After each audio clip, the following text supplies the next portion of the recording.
Still quite chaotic at this hour on the scene as far as what we've been hearing. We were out there earlier. The people that we were speaking with experiencing quite a bit of panic. They just didn't see this coming at all. Many of the residents that we spoke with there said the fact that this had happened in a Christian neighborhood in the heart of Beirut, very worrying and a sign that they believe that this might start happening more as a result of the violence in Syria. Now, we spoke to one gentleman, Edmund Boutros, with the Coptic League here in Lebanon. He talked about why exactly he was so concerned today. Here's more of what he had to say.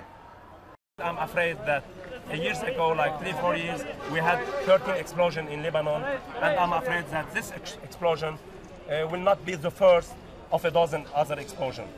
The Security Council here has convened an emergency meeting. They're meeting as we speak. We've heard from the Prime Minister here who says that they're sparing no resource in trying to find out who perpetrated this crime.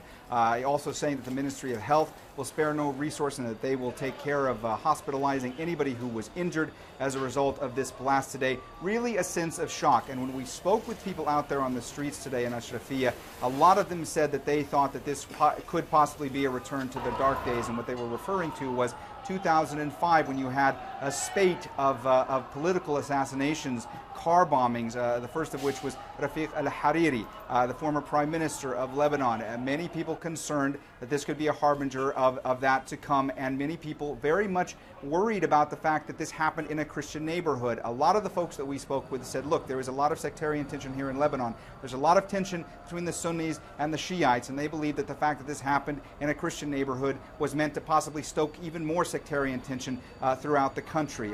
Very, very worrying developments here today in Lebanon. Jonathan? There's been no claim of responsibility, no explanation about why this bomb was set off, but what seems certain is the most prominent of the at least 7 victims among them was a top Lebanese security official, Wissam Al-Hassan.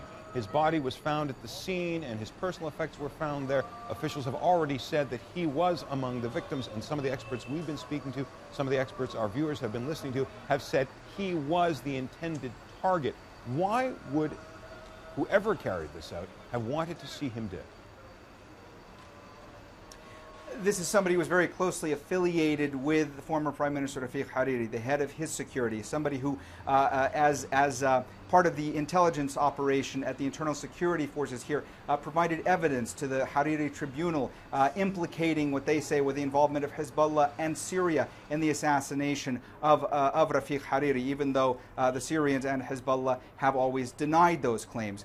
So this is somebody very intimately involved in a process here that is extremely contentious, in a process that has been beset with a number of assassinations and continued violence, and something that is very, very sensitive here in Lebanon. There's still a lot of details to be worked out about why exactly he would have been targeted or how he was targeted. But this has really shocked a number of the people that we're hearing from now, the fact that he was targeted. And again, this just really making people think here that this could be a return to those days when there were waves of political assassinations. People are starting to see this now as political in nature, and whereas before they were thinking that perhaps this was just a spillover of the violence in Syria, now seeing it as more political in nature. And when we were on the scene earlier, even in the crush of the ambulances that were taking the wounded away, the people that were in tears because they were so afraid for their neighborhood, shielding their children from